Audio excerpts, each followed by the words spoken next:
Again, I'm not at the social suite just yet, but I did want to ask about a couple of the technical terms I mentioned a few minutes earlier, and because I think one, they're interesting, but also important maybe going forward. So the first is technical, though I already just said that, but what is network topology? Well, so network topology is just the mathematical structure of a network. So, for example, in your mind's eye, imagine 100 buttons that are strewn on the floor, and I give you 500 strings, and the buttons have holes in them, and I tell you to pick 2 buttons, let's say at random, and connect them with one of the strings, and you do that, and then I say, now pick 2 buttons at random again and connect them with a string, and you do that till you exhaust all of the strings. And if you look down on the floor where you've done this exercise, you'll have a gamish of buttons and strings connecting buttons together, and it'll have a particular visual appearance. Now, you should have the intuition that in this exercise that I just imagined, in this Gedanken experiment, in this thought experiment, you will have some of the buttons might never have been picked, so they'll have no strings attached to them. And other buttons might have been picked a lot, and they'll have many strings attached to them, and so on. And if you look down at this image, now you can imagine you'll bend at this gamish of buttons. You can imagine you pick up a button and you lift it into the air. And if you do that, the button you picked will come up, and then there'll be a layer of buttons that are 1 thread removed, and then below that, a layer of buttons that are 2 threads removed, and so on. And you pick this up, and then you move over here, and you drop it on the floor again. Now, if you take a photograph of it, the photograph will be different. It'll look different than when you picked it up. But you should have the intuition that there's something deep that hasn't changed about it. That's the topology, right? The structure, the pattern of interactions among the buttons specified by the threads is invariant to its rendition in 2-dimensional space. There's this hyperdimensional structure defined by the nodes, the buttons, and the threads, the ties, the edges, they're sometimes called. That's invariant. So that's the topology of the network. That's the structure of the network. And now the structure can also vary. You should have the intuition that if you repeated the exercise with 100 buttons and the 500 threads, you would get a different structure, right? It's not the same the next time you do it. And furthermore, you might have the intuition that there are specific classes of structures of topologies. So you might imagine that in the extremes, you might have, let's say, 30 students in a classroom. None of them might be friends with anyone else. That would be an empty set. There are no connections among the 30 students. Or in the other extreme, every student is connected to every other student. That would be a fully saturated graph, a full set. So those are the 2 extremes. No connections, every connection. And the number of every connections is n times n minus 1 divided by 2. So 30 times 29 divided by 2 is the maximum number of connections. And you should have the intuition that any possible combination in between those is possible. And there are classes of those possibilities that can be understood, and those classes, those particular topological classes, have relevance to human experience. Let me give you one example.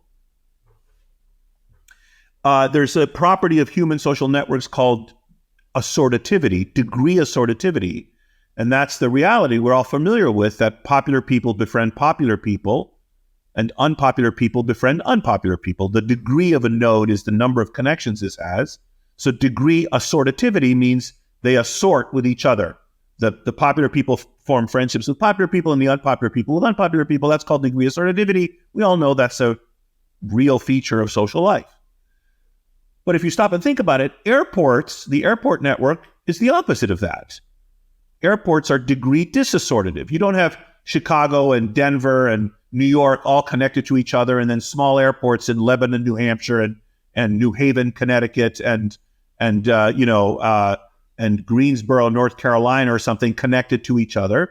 No, we have a hub and spoke system. So the unpopular airports are connected to the popular airports and the popular airports are connected to the unpopular airports. Now, they're also connected to each other. Of course, you can fly from Denver to LA, but the unpopular airports, of course, you are connected to the popular ones, not to each other. So the airport network is degree disassortative. And humans make degree assortative networks. So of all the possible kinds of networks, like I was discussing earlier, between the null set and the full set, we make a subset of them that obey this other guiding principle called degree assortativity. Did I answer your question? You did. Absolutely. Yeah. And presumably then, if in studying multiple societies, you found their social networks converging on similar topologies, yes, modulo, of course, that there can be different types of networks within a given society. One hypothesis, maybe the preferred one, might be that we have an inherent disposition to form such structures. In an analogous way, say, if you found an isolated group of humans with brown hair, you would assume that this was an inherent and hereditarily transmitted trait. Yes, the argument is that there is, of course, tremendous cultural variation in many features of human life, including in friendship. There is some variation. So, for example, in Saudi Arabia, you wouldn't find many male-female friendships, right? It's a very sex-segregated society, whereas in our society, it's not uncommon to have genuine friendships between men and women. So there's a cultural shaping of the networks.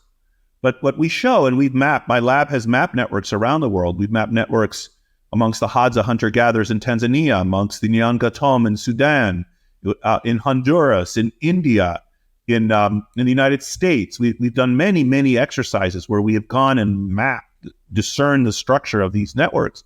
And all of them obey certain deep and particular mathematical principles. So the argument is that the kinds of networks we make are like beehives. You know, we have certain underlying principles that are shaped by natural selection and genetically encoded that oblige us to have particular kinds of networks. And one sort of thought experiment or one toy way of thinking about this is to ask yourself the following question. If you could have interviewed my grandmother, who's now dead, who was born in the 19th century. I missed my opportunity. Yes, if you could have interviewed her about what life was like for her in this little Greek village in southern Greece when she was an 11-year-old girl, she would have said, I had one or two best friends, and there were 4 or 5 of us girls. We hung out together. We were close friends. And if you could have asked my daughter, Eleni, the same question almost 100 years later, when she was 11 and she had an iPhone in her pocket, she would give you the same answer. I had 1 or 2 best friends. There were 4 or 5 of us girls. We hung out together. So there's something very deep and fundamental that is invariant to the technology. Not like the iPhone, suddenly transformed us into a different kind of animal. We didn't suddenly develop the capacity to have 100 intimate friends simply because we had an electronic device that could, have their phone numbers on file and their photographs on file. We have a very innate proclivities to friendship, and they don't vary very much by historical epoch or, as it turns out, cultural surroundings. So, friendship is found in virtually every society. The features of friendship are very consistent. People feel good in the company of their friends. They will pay a price to benefit their friends. They act altruistically towards their friends. Gift giving is a common feature of friendship. Intimate conversations are a common feature of friendship. These are cultural universals, and friendship is. So that's and now it is the case that institutions can shape it. Which friends you have will depend on what kind of social environment you grew up in. How big your high school is, what kind of dormitory arrangements exist in your college, whether you go to church or not. All of these are, of course, important to the human experience of friendship, but there's something deep and underlying that is not so sensitive to those types of cultural and historical specificities.